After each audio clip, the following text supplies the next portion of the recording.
মানসিকভাবে শক্তিশালী মানুষদের 10টি লক্ষণ। নাম্বার 1, তারা ভুল থেকে পালায় না।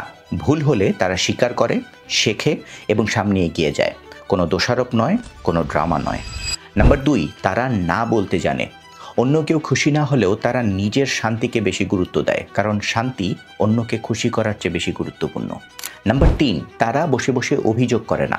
হ্যাঁ, তারা কষ্ট পায়, কিন্তু অন্যকে অভিযোগ করার আগে যে কোনো খারাপ সিচুয়েশনে আগে নিজেকে প্রশ্ন করে, এখন আমি কি করতে পারি। নাম্বার 4, তারা পরিবর্তনকে ভয় পায় না। হ্যাঁ, পরিবর্তন অস্বস্তিকর, কিন্তু তারা ধাপে ধাপে সেটার মুখোমুখি হয়। নাম্বার 5, তারা সবসময় সবার অনুমতি চায় না। যদিও সবাই তাকে বুঝতে পারে না, কিন্তু তারা সবসময় নিজের উপর সবচেয়ে বেশি ভরসা রাখে। নাম্বার 6, তারা হুট করে রেসপন্স করে না। থামে, ভাবে, তারপর পরিষ্কারভাবে রেসপন্স করে। নাম্বার 7, তারা মনে কোনো বিদ্বেষ পুষে রাখে না।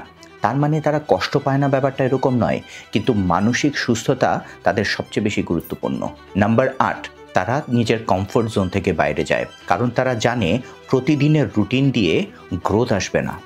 নাম্বার 9, তারা প্রয়োজন হলে সাহায্য চায়। এটা কোনো লজ্জার বিষয় নয়, বরং এটা এক ধরনের শক্তির চিহ্ন। নাম্বার 10, সবচেয়ে বড় কথা, তারা যে কোনো কষ্টের মাঝেও কৃতজ্ঞ থাকে, কারণ তারা জানে এই কষ্টগুলোই তাকে আজকের এই শক্ত মানুষে পরিণত করছে। কমেন্টে জানান কয়টা লক্ষণ আপনি নিজের মধ্যে পেলেন।